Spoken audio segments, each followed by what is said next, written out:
Senhor, está começando essa videoaula, uma aula de biologia, onde a gente vai falar sobre teia alimentar, mais especificamente a gente vai falar sobre os consumidores e sobre os produtores nesse início de aula.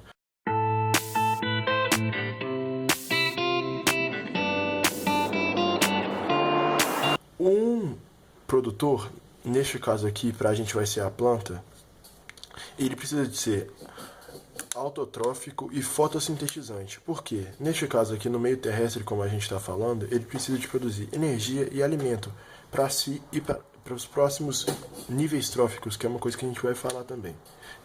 Uma teia alimentar é constituída por várias cadeias alimentares, como vocês podem ver aqui, né? Em algum momento elas vão se entrelaçar, aqui neste caso na raposa. A gente vai explicar direitinho. E é isso que constitui uma teia alimentar, né? Aqui dessas três cadeias alimentares, a primeira será a que começa pela planta, passa pelo gafanhoto e aí o sapo e a raposa. A segunda será essa central aqui, que passa pela planta, pelo coelho e pela raposa. A terceira será pela planta, pelo pulgão, pela aranha, pelo chapim, pela raposa. Para quem não sabe, pulgão é um inseto, né? Muito conhecido por causa de praga nas plantações dos pequenos produtores, né? E também o chapim, para quem não sabe, é uma ave muito conhecida no sul do país, no sul do Brasil, nas regiões de pradarias.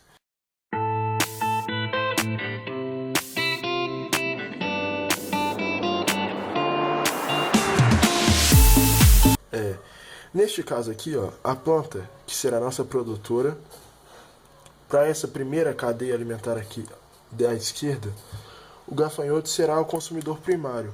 Por quê? Porque vai ser o primeiro a consumir a planta. Sim, neste caso aqui, a planta vai ser nosso primeiro nível trófico. O que é o nível trófico? É cada camada da cadeia alimentar. Então, se a planta é o primeiro nível trófico, o gafanhoto vai ser o segundo nível trófico. Assim, consequentemente, dá para vocês perceberem aqui que o sapo será o terceiro nível trófico e também o consumidor secundário. Por quê? Vai consumir o gafanhoto que consumiu a planta. E assim, por consequência, a raposa que vai consumir o sapo, que consumiu o gafanhoto, que consumiu a planta, vai ser o consumidor terciário e vai constituir aqui pra gente o quarto nível trófico. Na cadeia central aqui, ó, que a gente está falando, a planta continua sendo o produtor, o primeiro nível trófico, mas aí o coelho é quem passa a ser o consumidor primário, quem vai consumir a planta primeiro, e assim o segundo nível trófico. Mas a raposa aqui, que é interessante, que nessa ligação, como a gente havia falado, que faz a teia alimentar, a raposa dessa vez vai representar o consumidor secundário. Por quê? Ela vai consumir o coelho que consumiu a planta. Então, nesse caso aqui, ó, é o consumidor secundário. Enquanto, a respeito do nível trófico, ela vai representar o terceiro nível trófico para a gente. Por quê? O primeiro é a planta, o segundo é o coelho, e assim a raposa vai ser o terceiro nível trófico. Já nessa cadeia aqui da direita, a planta continua sendo para a gente nosso produtor e nosso primeiro nível trófico, mas aí o pulgão passa, nesse caso aqui, a ser o consumidor primário, e assim o segundo nível trófico. Já a aranha, que vai consumir o pulgão, que consumiu a planta, passa a ser nosso consumidor secundário, e assim nosso terceiro nível trófico. E ainda, o chapim, essa ave, como eu falei para vocês, que vai consumir a aranha, que consumiu o pulgão, que consumiu a planta, passa a ser nosso consumidor terciário, e assim nosso quarto nível trófico. Já a raposa aqui vai fazer um papel diferente, mais uma vez, que é nosso elo dessas cadeias alimentares. Aqui ela vai ser o consumidor quaternário. Porque consumiu o chapim, que consumiu a aranha, que consumiu o pulgão, que consumiu a planta. E vai representar pra gente aqui o quinto nível trófico. Ok?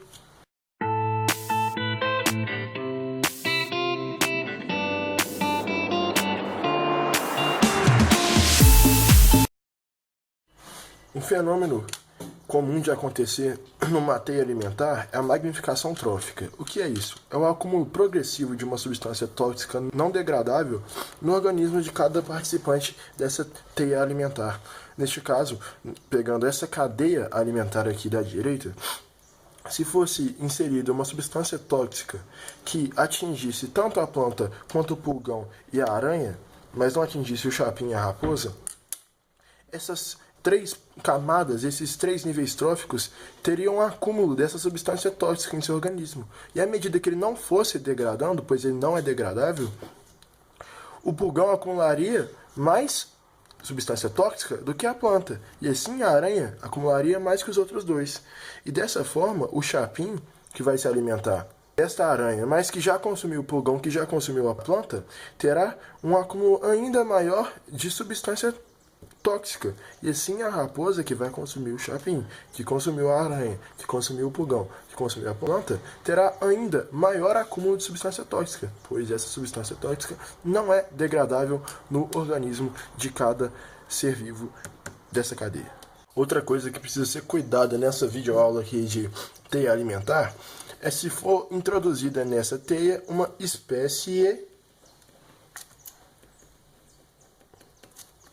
exótica.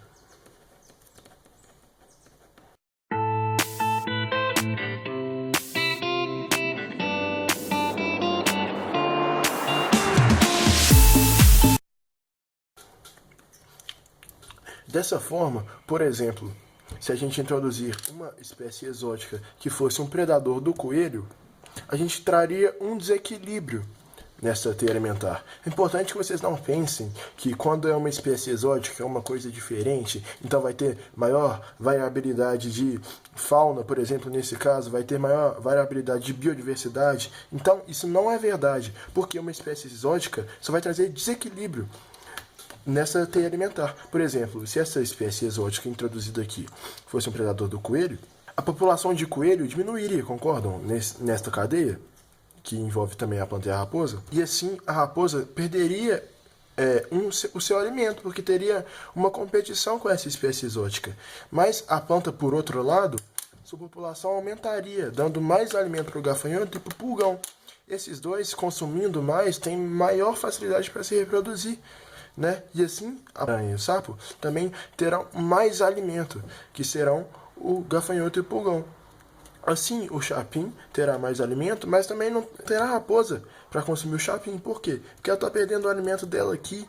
Então, esse desequilíbrio altera toda a cadeia alimentar, uma vez que as cadeias alimentares estão ligadas.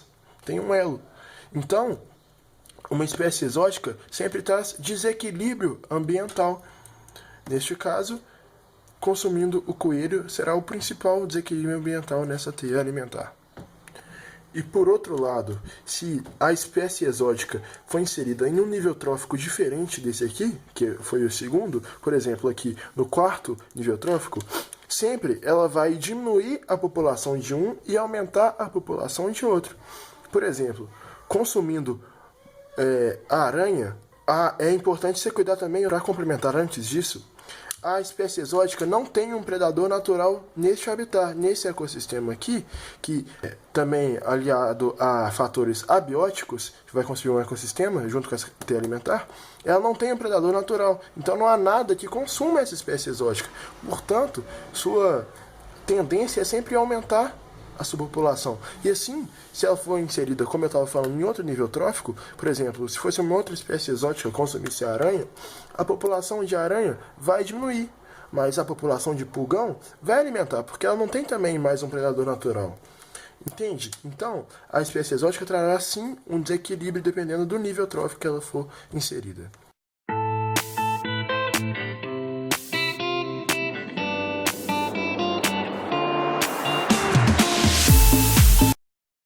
Um outro assunto importante que segue o mesmo raciocínio da espécie exótica, porém não depende de uma espécie exótica para acontecer uma teia alimentar, que é a extinção. Por um fator abiótico, algum fenômeno da natureza, ou até pelo homem mesmo, né, que atualmente é muito comum, a extinção de uma dessas espécies também traz um desequilíbrio muito grande nessa teia alimentar. Porque, por exemplo, se o sapo for extinto, a raposa, nessa cadeia alimentar, passa a ficar sem alimento. E o gafanhoto passa a ficar sem predador. Então, essa espécie, este exemplar aqui, aumenta a sua população, enquanto a raposa diminui sua população, por não ter ninguém para comer. Outra coisa também importante a respeito da extinção é que ela pode ser evitada, e para isso a gente tem que tomar os devidos cuidados ambientais. E assim a gente vai encerrando essa videoaula sobre teia alimentar.